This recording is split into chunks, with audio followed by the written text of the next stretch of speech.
Hello and welcome to a very special video for me. I'm really excited to talk about this new release from Eureka that just came out. It's the second 4K release in the Eureka Masters of Cinema collection, and it is the classic 1958 Orson Welles film, Touch of Evil. This is a really exciting release. I'm just chomping at the bit to be able to fully dive into this. I've I've dipped my toes in, and I've kind of had a peek like a kid, on Christmas Eve, just kind of having a look under the tree and maybe just like peeling open some of the wrapping paper a little bit. We have this gorgeous new cover on this nice hardbox limited edition release. And I have looked at all three cuts of the film in 4K, which are presented across 2 discs on this release. We'll take a little look here. I won't do a full unboxing, but I'll give you an idea. And down the line, I will be doing a full review of this. My only issue is that I can't access the 4K discs to get kind of some clips.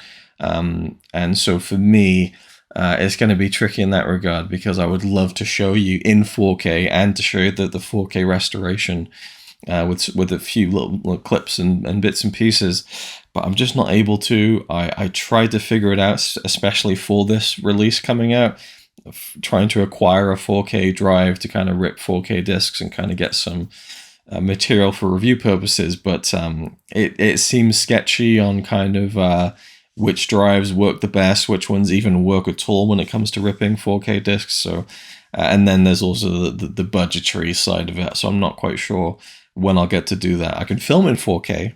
I've never done it with this camera yet, but it would have been nice to film this in 4K to get the 4K clips and, well, for the review anyway, that would have been nice. But regardless, we get this case with obviously the 4K logo at the top there, and the cover art that was used for the original Masters of Cinema release. Now, this is a special one for me because I can show you the release that I have, which came out over 10 years ago now, I think. And I have the Steelbook version, and this is actually special for me because it's the first ever MOC Blu-ray I bought, the Touch of Evil Steelbook, which is an absolutely gorgeous release. It was just calling to me in HMV. I didn't even really have much of a concept of Orson Welles that much. I'd seen Citizen Kane and in media studies in high school, but I still was not really the film buff that I am now. And so this just looked awesome, and there was something about it, and it felt weighty when I picked it up. Like there's like a big booklet in there, and I don't know, this release drew me in, and I bought it, and I actually never ended up watching it. I ended up selling it. And then a few years later, I was collecting the MOC line, and I was actively trying to get all of them, or at least the first 100 spines at that time. And a viewer incredibly generously sent me this copy. And so this is even more of a treasure to me now, this generous gift. And this is just a beautiful release with 2 discs and 5 versions of the film, a nice thick booklet. There are 3 cuts of the film. But 2 of them are presented in the TV aspect ratio, so kind of in a square, kind of 4:3. I'm not sure if it's exactly 4:3, but it's a kind of a square ratio that was shown on television, and so that's cool. You get the kind of 5 versions, 3 cuts, and 2 ways of watching 2 of them. And on this new 4K release, we have 2 discs, similar to the original release. And we have the 3 cuts included in 4K with all the bells and whistles, I would imagine. I'm not the biggest kind of like Dolby Vision HDR 10 plus and all that, but we have Dolby Vision HDR, the theatrical version of the film, the preview version of the film, and the 1998 reconstruction version of the film. So if we can compare the 2 releases in terms of special features, what kind of new things do we have with this new 4K release? Because that's something I was intrigued by when it was announced, and that was which extras carry over, and are there any new ones to speak of beyond just having the film in 4K. So you actually get 3 new extras on this release, and they're in the form of 3 kind of video essays with critics. So the first one is with Matthew Sweet, The second was with Tim Roby, and then the third is with Kim Newman. And it carries over the 2 documentaries from the existing Blu-ray release, Bringing Evil to Life and Evil Lost and Found, 2 great featurettes, documentaries about the making of Touch of Evil, and that second one specifically about the different versions. And you get interviews with Charlton Heston, Janet Leigh, people who were in the movie, involved in the movie, and also all the people involved in the 1998 kind of reconstruction version. Fascinating stuff. You can get George Lucas on some of those documentaries. There's Peter Bogdanovich. There's some really cool kind of participants in those extras. And you also get the theatrical trailer. And on top of that, you also get all of the commentaries from the original release also brought over to the 4K release as well. So there are 4 different commentaries, and I believe they're kind of spread out across the different cuts of the film. So we have Rick Schmidlin, who does a commentary on the reconstructed version. Charlton Heston and Janet Leigh with Schmidlin also do a commentary on the reconstructed version.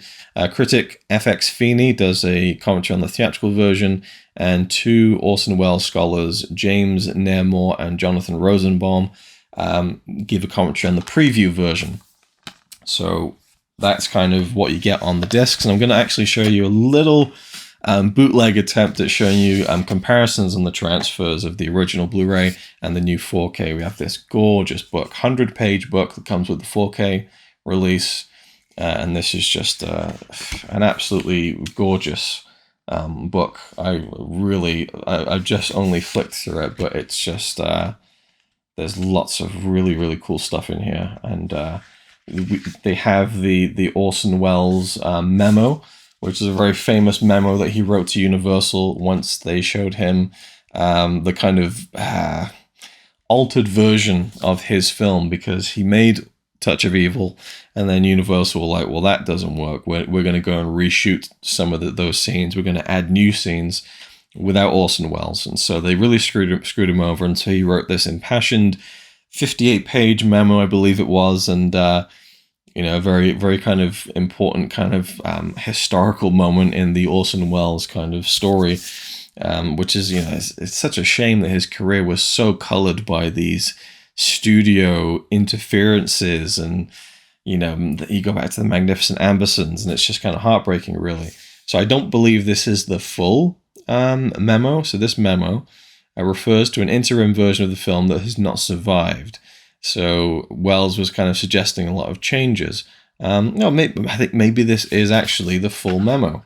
I mean, the typeface is pretty small, so I think this might actually be it. And I don't think that is included on the original Blu-ray release. But I can have a quick look, I suppose, in the booklet. But yeah, so you have that. You have, I think there's an interview in here as well with Welles. There's a lot in here that's, Orson Welles on A Touch of Evil. It's just a pretty stacked book. So that adds a lot of value to this release as well for me, on top of the original release itself. But I wanted to show you a little bit of a comparison of the transfers and talk to you a little bit about my thoughts on how the 4K discs look. Now, as far as I can tell, all 3 cuts look pretty much the same. There's no kind of noticeable jump in quality for me looking at the 3 cuts across the 2 discs. But going back to the original Blu-ray and kind of doing a kind of A/B test with my PS5 and my 4K player, I had this up on one screen and then this one up on another, and I just did a little bit of a test, and I really don't like it when I see people do this, but I had no other way of kind of showing you, I guess. I don't think there's anything online at the moment that shows the 4K transfer next to the original Blu-ray transfer that was released by Eureka, but I filmed it off the TV, which is never a good way to do things. It doesn't give you a fully accurate representation, but it at least gives you maybe a kind of ballpark idea. So this image here is from the original Blu-ray, and then we can jump over to the 4K. It is darker, but the difference to me was like, wow. Now, we had the first 4K MOC release last year with the Cabinet of Dr. Caligari, but that was the original Blu-ray that Eureka put out in the MOC collection was already from that same restoration. and so the jump from the Blu-ray to the 4K wasn't that dramatic. But I had forgotten how the original Blu-ray looked, and it isn't the best of transfers. So when you go from this over to the 4K, the difference, especially in motion, which is also that's another thing that's kind of difficult about comparing screen caps. And in this case, they're not even true screen caps. They're kind of me just filming bits off the TV, which is not advisable. But again, I'm just trying to give you a little bit of an idea. To me, there was such a huge difference. I was blown away. It's a lot darker, but it's not in a way that it feels like it's obscuring detail. It's in a way that, to me, as I scan through the transfers, it feels like it's much more true to the story. It's moodier. The Blu-ray is it almost feels too brightened, perhaps. Maybe that was an issue with it. You're getting a much bigger bit rate. You're likely getting a much better encode as well. And so it really is night and day, not to kind of put too fine a point on it, because it's a film that primarily takes place at night, and there are lots of dark, kind of shadowy moments. And I think that they just look so much better on the 4K. And, granted, I haven't watched everything from start to finish yet, because this has just come out, it's brand new, but I did spend about an hour going back and forth between all three cuts. And, to me, it really showed a difference. So there's this scene here from the beginning of the film with Charlton Heston and Janet Leigh. I can show you, this is the Blu-ray version, and then we jump over to the 4K. But there's these men in the background, far off in the background. If you look at them close up on the Blu-ray, faces are kind of almost indistinguishable. You can barely even tell it's a face there, and there's some pixels as well when I looked really close to the TV. But jumping over to the 4K, there's more of you can kind of see a face there, right? And so I really wish I could have captured these in the kind of the proper detail and uncompressed and to really show the difference here. But I just thought these two 4K discs, the three cuts of the film, they look phenomenal. I can't wait to dig into all three versions. Actually, I really want to do a proper in-depth review of this film, the three different versions, all the commentaries. I want to get all into it. It might take me a while, but I'm so over the moon with this release. It's a great film, and it's one I haven't seen in many years. Phenomenal cast: Charlton Heston, Janet Leigh, Orson Welles, Marlene Dietrich is in this film. It's just and I'm just excited. I'm really excited to get back to this. And I do still, love this release. And it's nice to have this for the two kind of TV aspect ratio versions, I suppose. I guess I should quickly check out the booklet and see if it does have the Orson Welles memo. I can't remember offhand if the booklet on the original release here does have the Orson Welles memo. Let's see. So there's a nice little book here. It's I like that kind of original poster design on the front. And we'll have a quick look and then kind of wrap up this video. I kind of said all I wanted to. There's a piece on the different versions, which is kind of interesting. It actually gives you a timeline. So this might be another reason to hold on to the Blu-ray. You get kind of, different parts in the books. Two ratios is even kind of a piece talking about the two aspect ratios. I've forgotten about that, so I can't really remember the significance of why. Yeah, so I think this carries over a couple of different essays, but it does not have the Orson Welles memo. So that's a really cool thing that the 4K release has in terms of the book. Is that you get the Orson Welles memo, which is a very famous part of this film's story and history. So, yeah, A Touch of Evil 4K.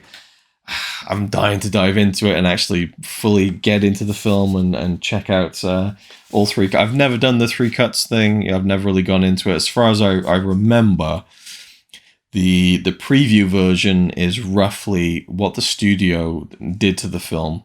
And then the theatrical version is the cut down version of that. And then the reconstructed version is kind of an approximation of what Orson Welles would have wanted to do. In 1998, they took his memo as a guide to kind of try and get close to his version. They don't call it the Orson Welles version, but it's the kind of the best kind of tribute to that idea, I suppose, and that plea that he kind of put out to Universal, which they promptly discarded and paid no attention to for some strange reason. It's just like, imagine Orson Welles in the world, and the studios just don't really want to play ball with him. it's I don't know, it's just a shame, isn't it, really? But regardless, this looks great. It really does, from the packaging down to the 4K discs themselves. I just was really, it was probably one of the more dramatic, you know, checking out the Blu-ray versus the 4K experiences I've had so far, where it's just like, wow, that's like, and I've always kind of had a bit of an issue, and this is when we had a bad TV that wasn't good at showing 4K films, but I was like, oh, look, it looks too dark, you know, but this is one where the darkness really adds to the mood, and it just feels so much more filmic than the original Blu-ray, and that's something that I think is really fitting to a movie like this, of course, but it was just really cool to see, and I was just like, oh, this is going to be a great viewing experience when I finally sit down and kind of check out all three versions. And I will be back with my in-depth thoughts on this at some point. Hopefully I'll have the time to do it in the near future. But from a first glance, in terms of the extras and the 3 new video pieces, total, I think 70 minutes, just around that, maybe a little bit shy of that. And then with the other featurettes, you know, you're getting a good near 2 hours worth of kind of documentary stuff on here and featurettes from critics. Then the 4 audio commentaries, 3 different versions of the film, 2 4K discs, and no questions asked, and this gorgeous Tony Stella piece on the front for good measure. So that's it. That's my video on Touch of Evil. Apologies for the comparison images and the quality therein, but it was the best I had to work with at the time. So I'll leave it there. Thank you for watching. Hope you enjoyed, and I'll see you in the next one.